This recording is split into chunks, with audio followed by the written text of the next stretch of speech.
فرکانس شبکه بر ماهواره هاتبرد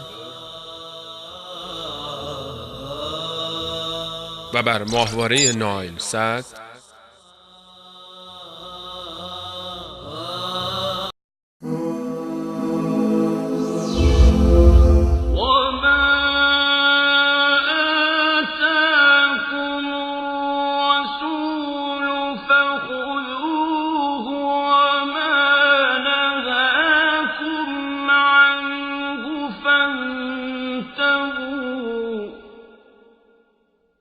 واتقوا الله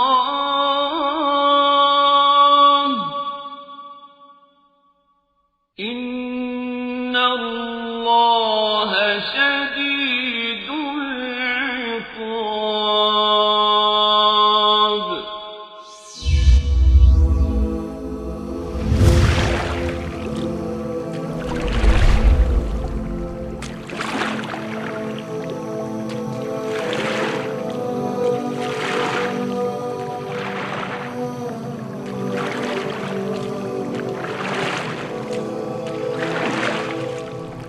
الحمد لله رب العالمين، والصلاة والسلام على المبعوث رحمة للعالمين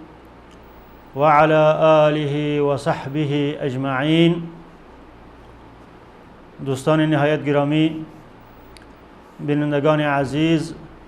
سلام الله علیکم و رحمت الله و برکاته. در قسمت های گذشته این برنامه احکام فقهی در پرتو احادیث نبوی خدمت شما دوستان عزیز مجموعه از احادیث گرانبهای پیغمبر خدا صلی الله علیه و سلم را در مورد انواع آبها و اینکه اصل در ماهیت آب پاکی است، خودش پاک است و پاک کننده است، و اینکه آب قلیل یا کم کدام آب را گفته می شود و آب کثیر کدام آب را گفته می شود، و اینکه آب چه وقت نجاست را در خود حمل میکنه، نجس میشه، و چه وقت نجاست را حمل نمیکنه، و همچنین انواع آبهایی که دو بعضی از حیوانات دهان میزنه مثل سگ و مثل آبهایی که در او پشک دهان میزنه. این احکام را در پرتوی فرموده های گرانبهای پیغمبر خدا صلی الله علیه و سلم خدمت شما بیان کردیم، و در این قسمتی از برنامه ان شاء الله تعالی احکام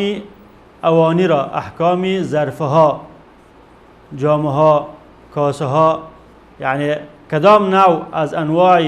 ظرفها قابل استفاده است، حلال استفاده کردن از آنها، و کدام نوع از انواع ظرفها استفاده کردن از آنها ناجایز و حرام است. و باب آنیه یا بابی که متعلق به ظرفها است، این را هم علما در ابواب طهارت ذکر میکنن، به خاطر از اینکه بیان کنن که کدام نوع از انواع این اوانی ظرفها پاک و جایز است، طاهر است، و کدام نوع از آنها ناپاک و ناجایز است. در اولین حدیثی که در این مورد در این باب علما ذکر میکنن حدیث است در مورد جامه ها یا ظرفهای طلایی و نقره‌ای. این حدیث را حضرت حذیفه بن یمان صحابی گرام حذیفه بن یمان رضی الله عنه روایت میکند. پیغمبر صلی الله علیه و سلم فرمودند: لا تشربوا في آنية الذهب والفضة لا تشربوا في آنية الذهب والفضة ولا تأكلوا في صحافهما فإنها لهم في الدنيا ولكم في الآخرة. راوی این حدیث شنوندگان عزیز، بینندگان عزیز، صحابی گران قدر حضرت رسول اکرم صلی الله علیه و سلم حضرت حذیفه بن یمان است. حذیفه بن یمان از جمله اصحاب کرام بود، خودش هم صحابی بود و پدرشان هم صحابی بودند، و اولین غزوه‌ای که شرکت کردند غزوه احد بود با پدرشان. بعد از او در دیگر غزوات پیغمبر صلی الله علیه و سلم با پیغمبر صلی الله علیه و سلم شریک بودند، و او مشهور به صاحب سر پیغمبر صلی الله علیه و سلم است. پیغمبر صلی الله علیه و سلم اسراری که داشت به این صحابی بیان میکرد، از جمله اسرار ایشان در مورد منافقین که پیغمبر صلی الله علیه و سلم اسما و نامهای منافقین را به این صحابی گران قدر حذیفه بن یمان ذکر کرده بود که کنیهشان ابو عبدالله است. و این شخصیت بزرگوار بعد از وفات پیغمبر صلی الله علیه و سلم چیزهایی که از پیغمبر، احادیث و علومی که از پیغمبر صلی الله علیه و سلم آموخته بودند، اون احادیث و علوم را به مردم رسانیدن و از خود شاگردهایی داشتن از صحابه و از تابعین. و همچنین بعد از وفات پیغمبر صلی الله علیه و سلم مثل دیگر صحابه کرام این علم و دانش و این دینی که از پیغمبر صلی الله علیه و سلم آموخته بودند این را برداشته به شهرهای زیادی سفر کردند، غزوات زیادی که در زمان خلفای راشدین واقع شده بود او اشتراک کردند و اخیراً در شهر مدائن سکونت گزین شدند که در این شهر در سال 35 هجری وفات کردند و در بعضی روایات ها در ابتدای سال 36 هجری، یعنی تقریبا 40 روز بعد از شهادت سیدنا عثمان بن عفان رضی الله عنه ایشان هم در شهر مدائن وفات کردند. این صحابی بزرگوار از پیغمبر صلی الله علیه و سلم روایت میکند که پیغمبر صلی الله علیه و سلم در مورد ظرفهای طلایی و نقره‌ای، ظرفهای طلایی نقره‌ای چه ظرفهای نوشیدنی باشد، لیوان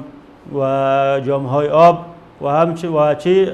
ظرفهای خوردنی باشد، کاسه ها و تشته ها و چیزهایی که انسان او را در خوردن و در نوشیدن استخدام میکنه. در مورد از این پیغمبر صلی الله علیه و سلم فرمودند لا تشربوا فی آنیة الذهب والفضة، شما در ظرفهای طلایی و نقره‌ای آب ننوشید. ولا تأکلوا فی صحافها، و همچنین در کاسه های طلایی و نقره‌ای نان نخورید. صحاف جمع صحفه و صحفه کاسه‌ای را گفته می شود که تقریبا وسط است، یعنی برای 5 نفر کفایت میکند، و کاسه‌ای که از او بزرگتر بوده باشه او را قصعه گفته میشه که برای 10 نفر کفایت میکند، و همچنین کاسه‌ای که از او خردتر باشه میکله گفته میشه که برای 2 نفر یا 3 نفر کفایت میکند. پس کاسه وسط به نام صحفه یاد میشه و مقصود از این نیست که تنها صحفه مراد باشه، لیکن همه کاسه هایی که همه وسایلی که در خوردن استعمال میشه در او وسایل اگر از طلا یا از نقره باشه نان خوردن جواز نداره. فانها لهم فی الدنیا، به خاطر چی؟ به خاطر از اینکه این ظرفه ها، این جامه ها و این لیوان ها و این کاسه ها برای کیست؟ برای کفار است در دنیا. یعنی آنها هستند که جامه های طلایی و ظرفه های طلایی و نقره‌ای را در دنیا استعمال میکنند، و اما ولکم فی الاخره، برای شما مسلمان ها در روز آخرت است. این جامه های طلایی و این ظرفه های طلایی و نقره‌ای از وسایل است که در روز آخرت در جنت استخدام میشه، لذا استخدامی از آنها برای مسلمان ها در دنیا جواز نداره. اینکه پیغمبر صلی الله علیه و سلم میگه فإن لهم فی الدنیا، به این معنی نیست که برای از اونها حلال بوده باشه، حرام مطلق است، برای همه حرام است، لیکن از حال از اونها خبر میده که حال کفار امیست که در زندگی دنیا را زندگی طرف و پیشرفت و زندگی چرا برای خود اختیار کردن، زندگی دنیوی را برای اونها این وسایل را در دنیا استخدام و استعمال میکنن. اما مسلمان ها چون مقصودشان و مرامشان آخرت است، لذا از این وسایلی که دلالت به خیالا، به تکبر و به غرور و به تحقیر فقرا میکنه، از این استخدام این وسایل منع شدن تا که خداوند این وسایل را در روز آخرت در جنت النعیم نصیب آنها گردانه. دوستان عزیز، احکامی که ما از این حدیث استنباط میکنیم این است که ظاهر حدیث دلالت به این میکند که خوردن و نوشیدن در ظرفه های طلایی و نقره‌ای حرام است، و این حکم از ظاهر این حدیث استدلال میشه و این مورد اجماع علما است. امام نووی و ابن منذر اجماع علما را نقل کردند که همه علما به این اجماع دارند که خوردن و نوشیدن در ظرف طلایی، ظرفی که کاملا طلایی بوده باشه، حرام و ناجایز است. اما اینکه چه علت داره، بعضی از علما میگویند که علتی از او امر تعبدی است. پیغمبر صلی الله علیه و آله از خوردن و نوشیدن در جامه های طلایی و نقره‌ای در ظرفه های طلایی و نقره‌ای منع کرده، این اگر امر تعبدی است ما باید این کار را نکنیم. اما عده از علما میگن که علتی از این است که انسان را منع میکنه از تکبر، از غرور، از اسراف و از شکستاندن قلب و مجروح کردن قلب مساکین. چون وقتی که تو در ظرف طلایی را استخدام میکنی، این خود یک نوع اسراف است و این خود یک نوع دلالت به خیالا و تکبر و غرور تو میکنه و این کار یک نوع مجروح کردن قلب مساکین و فقراست. لذا پیغمبر صلی الله علیه و سلم از این کار ما را منع کرده. این ظاهر حدیث به این دلالت میکنه. اما بعضی مسائل دیگه جانبی است که از این حدیث هم ما استنباط کرده میتونیم و یا اینکه شامل تقریبا این حکم میشه و او مسائل هم است که اولا آیا جامه هایی که پوش طلایی داشته باشه استخدام جایز است یا نیست؟ یعنی ظرف خودش از طلا نیست، از آهن است یا از شیشه است، از هر چیز دیگری که است، لیکن برای از او پوش طلایی داده شده، آیا این حکم شامل از اون میشه یا نمیشه؟ در اینجا علما او را به دو قسم تقسیم میکنن. یکی پوشی که صاحب جسم بوده باشه، یعنی خودش جور شده باشه و در اون ظرف شانده شده باشه. این نوع پوش را علما همچنین تقریبا اجماع دارن که حرام است. وقتی که ظرف دارای پوشی طلایی باشه و این پوش صاحب جسم باشه، یعنی علایده شده بتونه که این پوش را از ظرف ما جدا کرده بتونیم. در این صورت استخدام این ظرف چه خوردنی باشه، ظرف خوردنی باشه یا نوشیدنی، با اجماع علما هم حرام است، چون اون ظرف را ظرف طلایی گفته میشه. اما اگر به شکلی باشه که این ظرف آب طلا داده شده باشه، یعنی با آب طلا یا با آب نقره آب داده شده باشه، یعنی او طلا و نقره که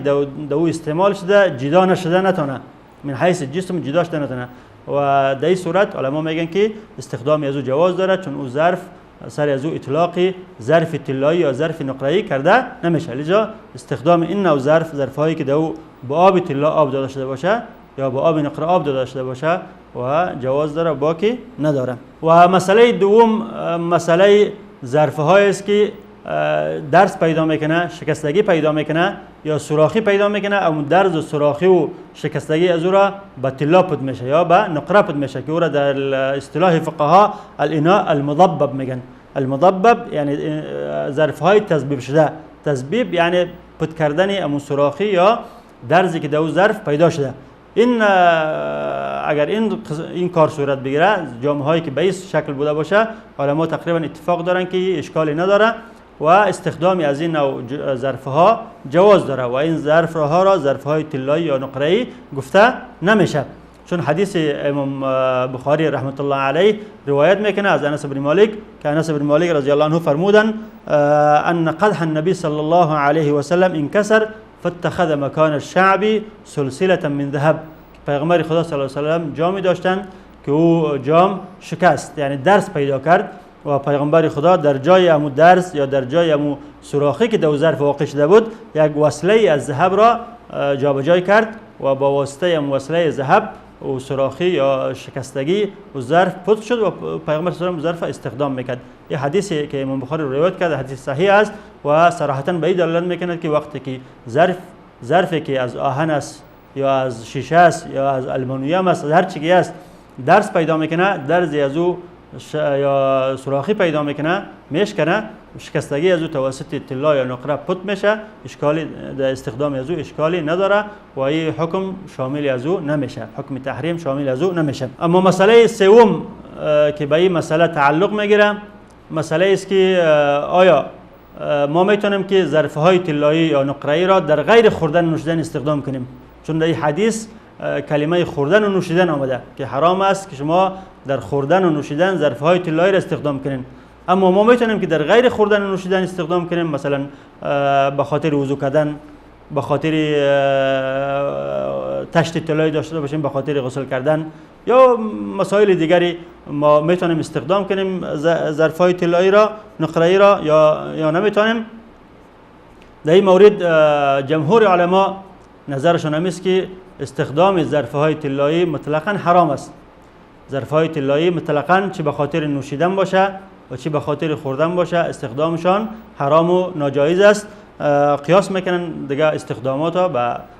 خوردن و نوشیدن و همچنین در آخر حدیث آمده که فإنها لهم، یعنی استخدام این ظرفها برای کفار است. نگفته که تنها استخدام خوردن و نوشیدنش، هر نوع استخدامی که بوده باشه مختص کفار است و مسلمانان از این منع شدن. لیکن عده‌ای از علما این کار را جواز دادن، گفتن که اگر کسی که ظرفهای طلایی یا نقره‌ای را در غیر خوردن و نوشیدن استخدام میکنه، در وضو کردن، در غسل کردن، در مسائل دیگری جواز داره و از جمله علمایی که این کار را جواز دادن امام شوکانی رحمت الله علیه در نیر الاوطار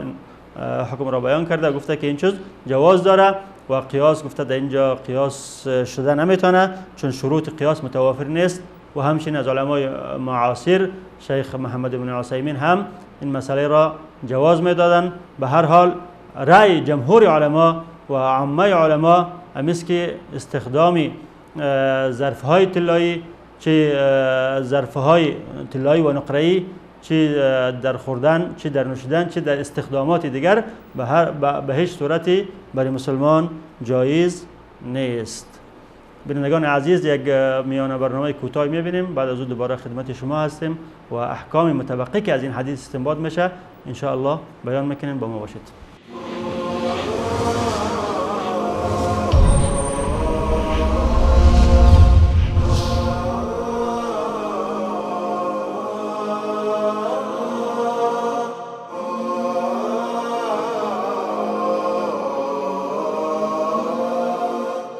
هدي الحبيب يقودني وبنوره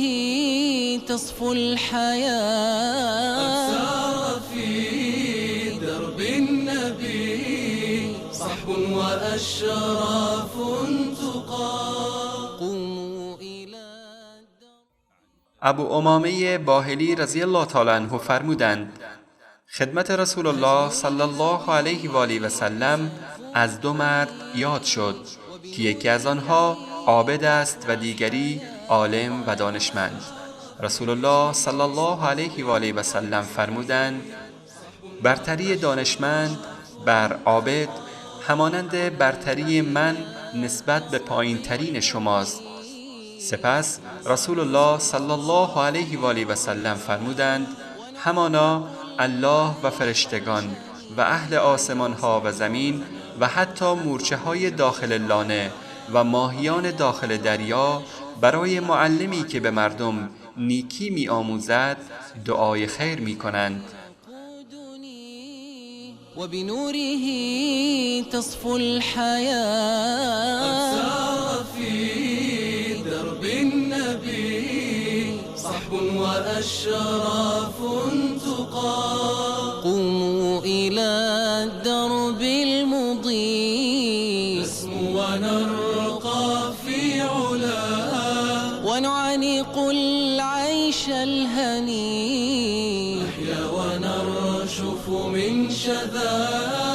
نحيا ونرشف من شذا. بسم الله و الصلاة و السلام علی رسول الله.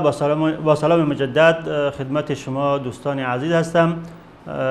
گفتم که ظرفهای طلایی برای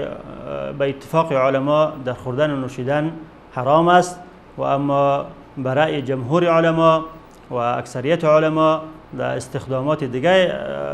به وسایل دیگه هم مثل وضو کردن، غسل کردن اگر استخدام شوند ناجایز و حرام است. و اما اگر پوش طلایی، ظرف پوش طلایی داده شده باشه و پوش صاحب جسم بوده باشه در اون صورت هم استخدامش حرام است. اما اگر آب طلایی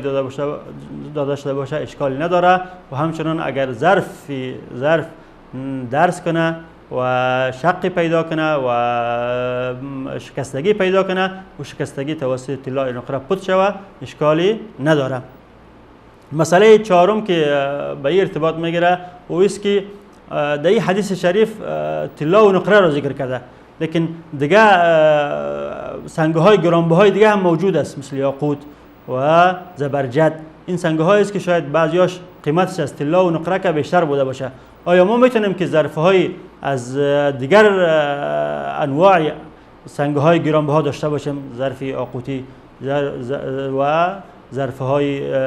زبرجدی و ظرف‌هایی که از غیر از طلا و نقره از دیگر سنگ‌های گرانبها ساخته شده باشه ما میتونیم اون را استخدام کنیم و نمیکنیم؟ در اینجا هم بعضی علما به این نظر هستند که استخدام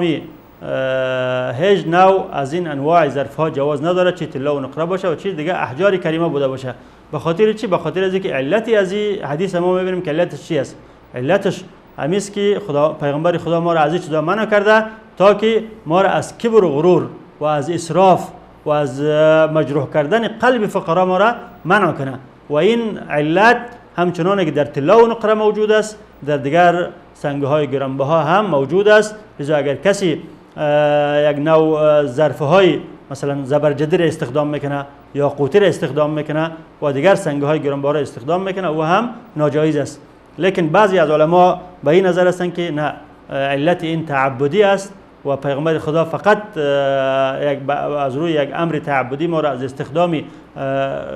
ظرفهای طلایی و نقره‌ای منع کرده. فقط من مختص به طلا و نقره است، اما کسی دیگر از ظرفهایی که از دیگر سنگ‌های گرانبها جور شده او را استخدام میکنه باک و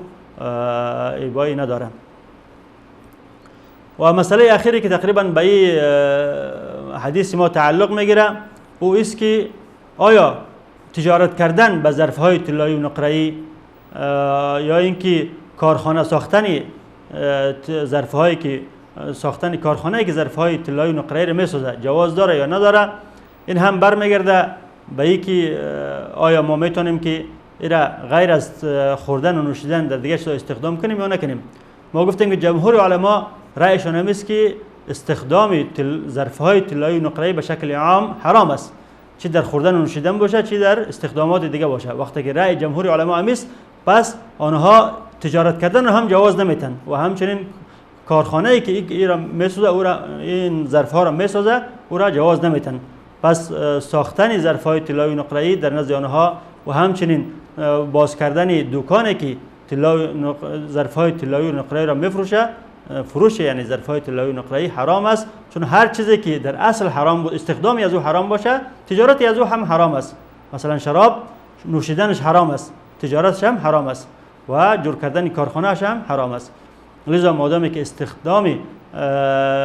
ظرف‌های طلایی و نقره‌ای حرام است، لذا تجارت کردن بر آن هم حرام است و کارخانه جور کردن و یا مصنع جور کردن هم حرام است، مصنعی که ظرف‌های طلایی و نقره‌ای را میسازه. اما علمای کمی که گفتن که استخدام غیر از خوردن و نوشیدن دیگه استخدامات جواز داره، اونها جواز میتن، چون میشه که یک نفر تجارت میکنه میفروشه، به خاطر از این نمیفروشه که او را مردم به خوردن و نوشیدن استخدام کنه، او را میفروشه که مردم به دیگه مسائل خود او را استخدام کنه. لیکن رأی جمهور و اکثریت علما و ان شاء الله هم همین رأی راجح هست که استخدام ظرف‌های طلایی و نقره‌ای در خوردن و نوشیدن و در مسائل دیگر جواز نداره، لذا تجارت کردن آنها و ساختن آنها، کارخانه جور کردن به خاطر جور کردن آنها جواز نداره و حرام است. بینندگان عزیز، در اینجا تقریبا حدیث شریف برای ما دو امر می آموزه، دو امر مهمی از امور زندگی را می آموزانه. اول مسئله اسراف و دوم مسئله مراعات حال فقرا و مساکین. ما میبینیم که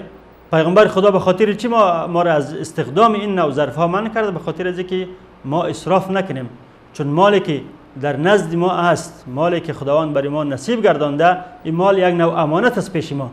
هر انسانی که خداوند برای مال داده این مال را امانت پیش از او گذاشته تا که ببینه که در مسائل خوب استفاده میکنه، در مسائل استفاده میکنه که او به درد دنیا و آخرتش میخوره، یا در مسائل استفاده میکنه که هیچ دردی به درد دنیا و آخرتش نمیخوره. لذا وقتی که ما را خداوند مالی میده که بیشتر از نفقه خودمان است، بیشتر از نفقه اهل و عیال ماست، بیشتر از مصارف روزمره ماست، میشه که ما رو در مسائل در چیزهای استخدام کنیم که به درد ما بخوره در دنیا و آخرت ما. به فقرا و مساکین کمک کنیم، در جور کردن مساجد و پل و پلچک ها و در کندن چاه ها و در ساختن راه های عامه ما را استخدام کنیم تا که اجری از او را در دنیا و آخرت خداوند نصیب ما کنه و تا که 5 مسلمانی که از او استفاده میکنه دعاگوی ما بوده باشند. و همچنین مسئله دوم که پیغمبر صلی الله علیه و سلم با واسطه یه حدیث ما را متوجه از او میکنه، او است که باید ما همیشه حال فقرا را در نظر داشته باشیم، کاری نکنیم که قلبی از اونها را ما مجروح کنیم، کاری نکنیم که سبب تکبر و غرور ما شود. و لذا پیغمبر صلی الله علیه و سلم در این حدیث از خوردن و نوشیدن در ظرفهای طلایی و نقره‌ای منع کرده تا که ما از کبر و غرور، از خیالا و از مجروح کردن قلوب و دلهای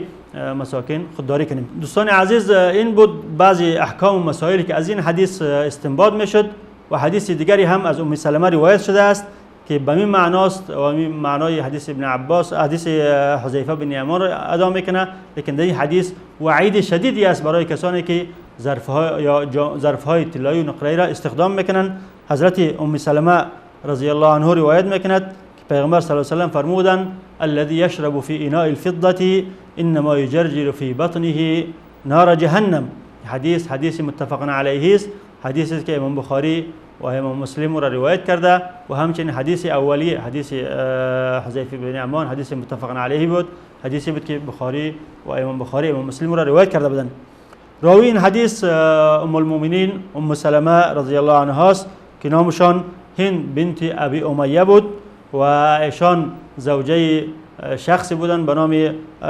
ابو سلمه بن عبدالاسد که آنها در مکه اسلام آورده بودند، از جمله سابقین اولین بودند، کسانی بودند که در ابتدا با پیغمبر صلی الله علیه و سلم ایمان آوردند و آنها با خانمشان ام سلمه به حبشه هجرت کردند و بعد از او وقتی که مسلمانان به مدینه هجرت کردند آنها هم به مدینه برگشتند و بعد از برگشتنشان به مدینه ابو سلمه وفات کردند و در هنگام وفاتشان به خانمشان ام سلمه فرمودند که ما از خدای خود امید دارم